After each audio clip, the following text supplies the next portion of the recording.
9월 28일 오늘 만나 성경 말씀은 열왕기하 14장 23절에서 27절 말씀입니다.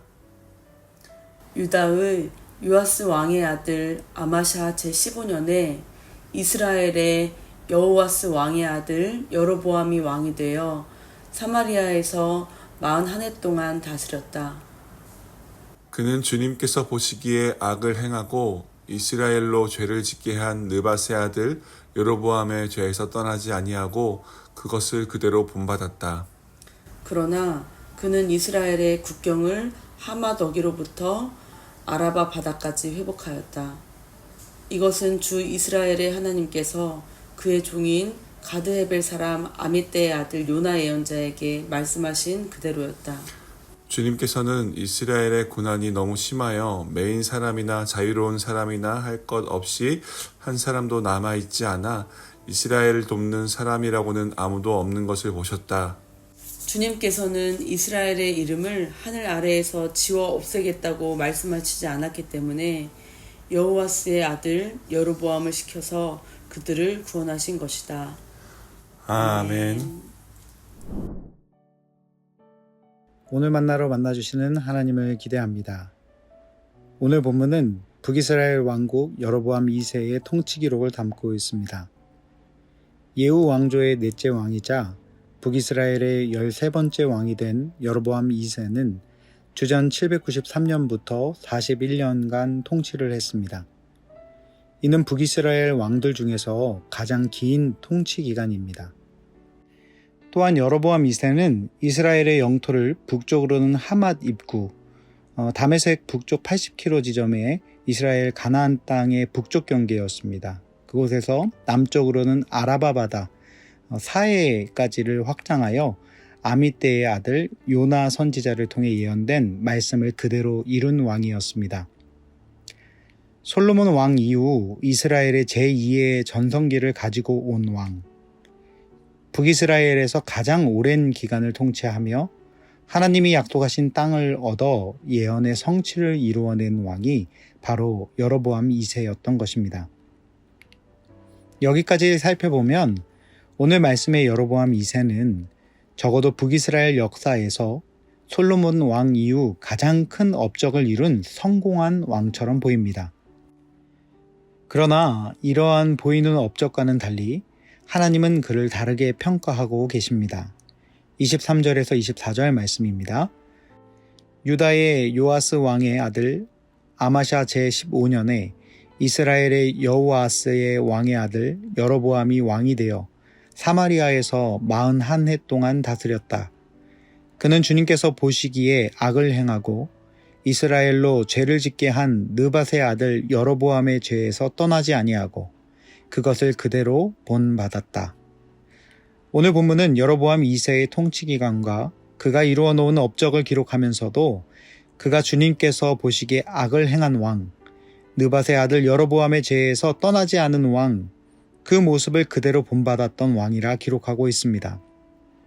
당대 이러한 북이스라엘을 향하여 하나님의 말씀을 대언한 호세아와 아모스 선지자는 그들의 우상 숭배, 불의, 부패, 압제, 빈부격차 등의 죄악들을 비판하며 모든 면에서 타락하여 하나님을 떠난 북이스라엘을 향하여 멸망을 예고합니다. 이러한 세상의 평가와 하나님의 평가가 다른 가운데에 우리가 주목해서 보아야 할 한 가지가 있습니다.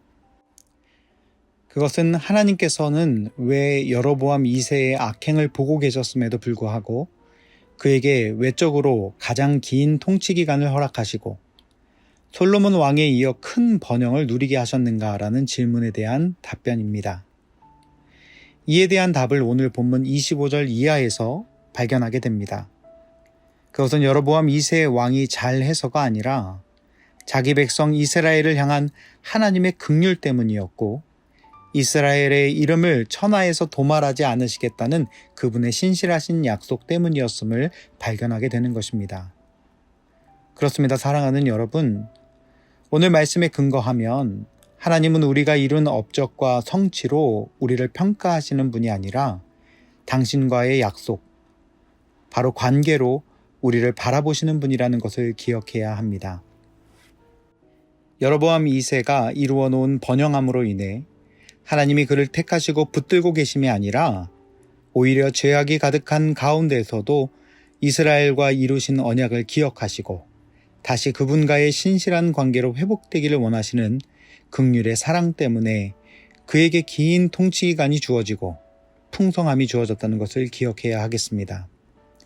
이것이 여로보암 2세에게 번영을 주신 하나님의 진짜 의도, 찐 의도인 것입니다.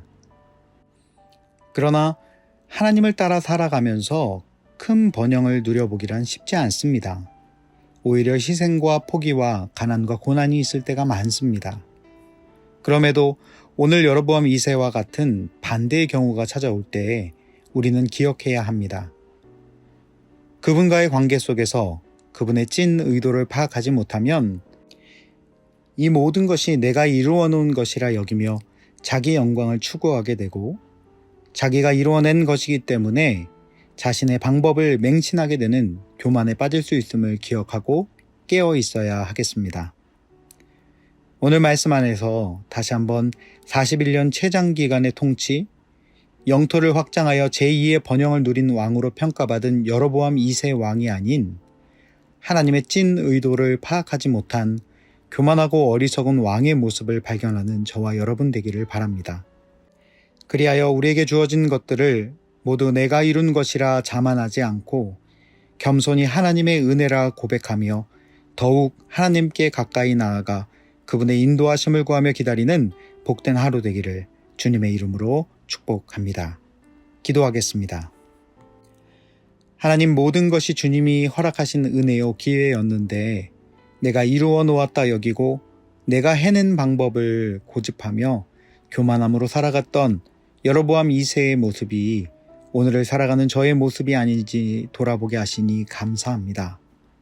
풍요로움 속에 영적인 빈곤이 있지 않은지를 돌아보게 하시고 주신 은혜를 하나님의 은혜로 여기며 겸손함으로 인도함을 구하는 인생 되게 하옵소서. 예수님 귀하신 이름으로 기도합니다. 아멘. 이제 두 가지 제목으로 함께 기도하겠습니다.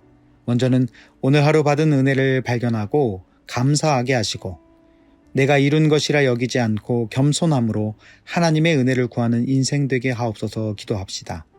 두 번째는 이번 주일 선포되는 말씀을 통해 하나님의 진짜 의도를 발견하게 하시고 겸손하게 인도함을 구하는 결단의 예배가 되게 하옵소서. 우리 나눈 기도 제목을 가지고 기도하신 이후에 개인 기도하시겠습니다.